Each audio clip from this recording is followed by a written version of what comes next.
Canadian paranormal researcher and head of the Ontario Skeptics Society for Critical Inquiry, John Robert Colombo, received a letter from a woman curious about one of the stories that appeared in one of his books.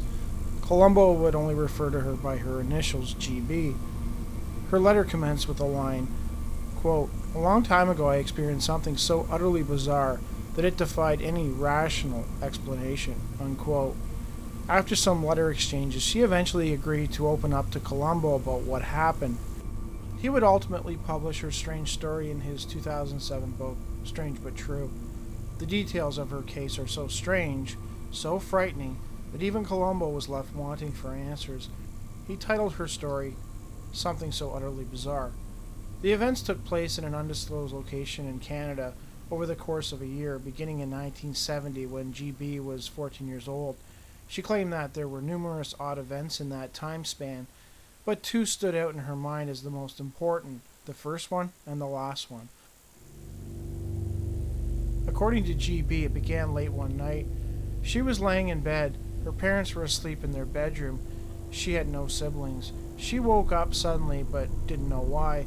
The first thing she noticed was that her room was completely dark. She found this odd because there was a street light right outside her bedroom window, and that always kept her room softly lit. The darkness was so intense that she couldn't see anything, not even her own hand in front of her face.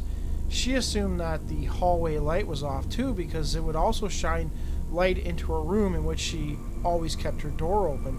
As she looked towards her bedroom door, she saw a face. The face was like nothing she'd ever seen before. While she couldn't see the body due to the darkness, she was able to guess, thanks to the position of the head, that it was probably close to 7 feet tall. Strangely, the face was luminous, which is why she could see it. To her, it seemed like there was an inner source of light, like the way the moon glows, in the same kind of silvery color. The face was shaped like an upside-down pear, and the eyes were bright white, with small black dots like pupils, but no corneas. Also, there was no nose, and the mouth was small and puckered in an O shape. She noticed that the pupils moved as if they were looking around the moon. Suddenly it looked right at her and said, "Don't be afraid, I won't hurt you." She noted that she could hear the voice, but she did not notice its mouth moving. The voice was just there. GB claimed that the sight of this thing was terrifying enough, but hearing it speak was just too much. She began to panic. She wanted to run out of the room, but the thing was standing in the doorway, so she was trapped. She began to scream, hoping her parents would hear and respond, but they never did. The thing kept saying over and over, "Don't scream, don't be afraid, I won't hurt you." This thing, whatever it was real. It was there. It was speaking to her. The fact that her parents weren't rushing to her aid added to the horror of the situation as she realized that maybe the reason why they weren't responding to her was because this thing had done something to them. She became almost hysterical at this point. "Don't scream, don't be afraid, I won't hurt you," the voice continued to say as GB screamed. Suddenly, she found herself unable to scream. No matter how hard she tried, nothing came out. She thought momentarily that something was obstructing her breathing, but then she realized she was still breathing. She took a few experimental breaths and discovered that, even though she couldn't speak, she could breathe fine. She attempted to scream again, but nothing came out except the soft sound of her own breath being expelled. To her, screaming with nothing coming out was a weird sensation. When she attempted to turn her head to look and see if the thing was still there, she realized that she could no longer move, not even her head. After that, everything went blank. The next morning, she woke up in her bed. It was as if the night's events never happened. She was quite shook up and quickly ran to check on her parents. She found them eating breakfast, seemingly oblivious to what happened. GB angrily confronted them, asking why they never came to her aid. Her parents were surprised, noting that they never heard a thing. They tried to brush it off as nothing more than a bad dream. GB knew it wasn't a dream and began sleeping with her nightlight on, something she still does to this day. "I've never been more terrified in my life, not before or since. And I know the difference between dream and reality," she told Colombo.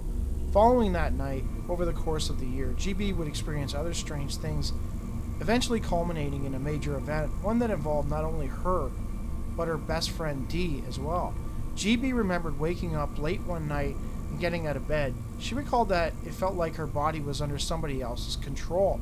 She had no idea what she was doing or why she was doing it. She made her way to her closet, opened it, stepped inside, and closed the door. The closet was dark, but GB sensed two other presences in there with her, one on either side of her. When one of them opened the door, she was surprised to see that it was her best friend Dee's bedroom, not hers. How was that possible? One of the things handed GB an article of clothing and told her to go and put it on Dee. She asked why, but they wouldn't tell her. She refused, fearing that Dee would wake up and think she'd broken into her house. They told GB that Dee would not wake up and that she must put the clothing on her. GB tried to argue, but they kept insisting and began to grow angry. GB was adamant, insisting that she would not do it and asking if they wanted the article on Dee so bad, why not they do it themselves? Then one of them said, "If you don't do it, we'll... you." Quoting GB, quote, "The word was unknown to me, and I asked what it meant. He explained it angrily. I can't remember the word or the explanation. I just know it was something terrible, and it really scared me," unquote. GB, seemingly in control of her body again, walked out into her friend's bedroom. She saw Dee asleep in her bed, and she began to wonder in her mind how she would explain herself had Dee woken up. She slowly took her arms and pulled her up into a sitting position, and she didn't wake up. GB noticed that Dee wasn't completely limp either, like a sleeping person should be. She stayed in the odd angled position she put her in. It was very unnatural, very strange. The things in the closet told GB that she would have to remove Dee's pajamas, something GB found to be very upsetting, and she kept her eyes averted as much as possible. The article of clothing they'd given GB was a very beautiful nightie. She wasn't totally sure it was a nightgown, but that's what it looked like to her.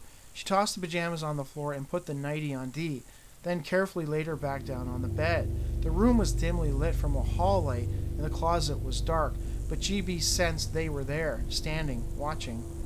Quoting GB, "When I was done, I felt strongly compelled to go back to that closet. But when I started to turn towards it, Dee suddenly woke up and saw me. She sat up and said, 'Gee, what are you doing in my room?' and reached for her bed lamp. A terrible, irrational panic came over me. I had this awful feeling that if she turned on the light, I would die a horrible death. I was panicky and shouted, 'Dee, don't turn on the light.' But I never even got all the words out. In the same instant she hit the light switch, I was completely engulfed in a blinding light, as if I was being thrown into the sun. I even felt as if I was hurtling through space. My entire body exploded with excruciating pain, as if I was being burned alive.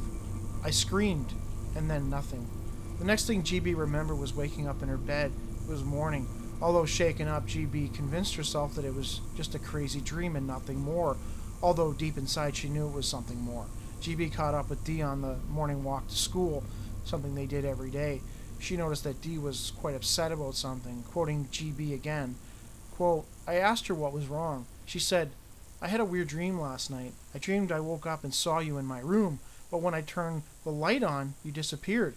That's not the weirdest part. When I woke up this morning, I found my pajamas on the floor, and I was wearing a nightgown that isn't mine. I've never seen it before, and I don't know where it came from. I asked my sister, but she says it's not hers either.' I started to shake. I got cold and clammy all over. I told her about my dream," unquote. After school, they went to Dee's house to see the nightie. It was the same one she'd handled the night before. We were terrified because we couldn't understand what was happening. How was it possible to co-dream and then have a tangible item from it? There was two strange things I noticed about the nightie, though, she told Colombo. Sadly, for whatever reason, GB chose not to divulge the two oddities, or Colombo himself chose not to include the details in his book. The next day, GB asked Dee if she could have the nightgown. When Dee went to retrieve it, the nightgown was gone. It had disappeared, and neither of them ever saw it again. Had somebody come into Dee's home and taken it, an attempt to cover their tracks? If so, why even leave the nightgown at all? GB was adamant that her story, as absurd as it sounded, was entirely true. It really did happen, and her friend would be willing to corroborate it. Quote, "I know this all sounds crazy and doesn't make any sense, but I don't expect anyone to believe me. There are many of these bizarre events in that year. Regardless if anyone would think I was crazy or not, I know they were real, and they really happened. The memories haunt me to this day.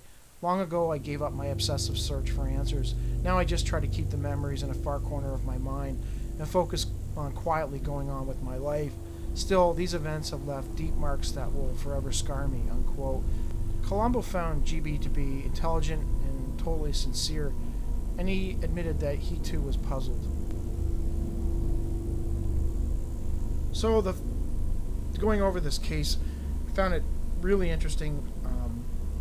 I sent it to Albert Rosales, who also was thought it was an amazing case. He hadn't heard anything quite like it, because it starts out like a typical sleep paralysis episode, like a hypnopompic hallucination or hypnagogic hallucination. But then the second event, there's another person involved, and it doesn't seem to fit in with the whole sleep paralysis thing, because there's an item that was left behind, and they both seem to have a memory of the event. So I mean, it doesn't really fit with a sleep paralysis hypnagogic hallucination type thing. If this really happened, I'm not sure if the first thing she saw was related to the things in the closet. There's a lot of things I have that are strange about the story, because she couldn't see them, she could just sense them, and they were able to actually control her body according to what she said. So why did they not control Dee if they wanted? Why didn't they just get her to put the dress on? What was it about this dress? Why couldn't they put the dress on her? Was there some type of barrier there? It kind of reminds me a lot of the Black-Eyed Kid stories, where they have to ask permission to come in. Well, most UFO researchers scoff at that. They're like, oh, if an alien wants to come into your house, they're just going to come in. But for some reason, these kids are, if you believe the story, these kids can't come in. They have to get your permission, a lot like a vampire. So I got to wonder if these beings, whatever they were, what was stopping them from doing it themselves, and why was it so important that Dee wear this dress? Why was it so important that GB put the dress on her? What did it mean? And it sounds like these things were, there was kind of a sinister quality nature to them, I guess. The way they kind of threatened her, even though she didn't know what the word was. Somehow she had blocked that memory of the word and the explanation they gave her, but she remembered the essence of it, that it was something bad was going to happen to her if she didn't do it. I found that interesting, and I wish that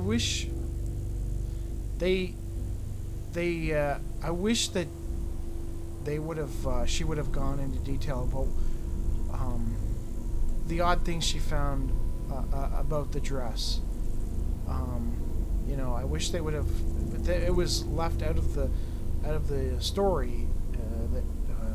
It was left out of the essay, and I don't know if she left it out on purpose, or she couldn't remember it, or if John Robert Colombo didn't want to include the details. But I would like to know, just like I would like to know what the word they said to her was. It's really interesting. I really liked this case, because there's a lot of stuff going on here, and it's kind of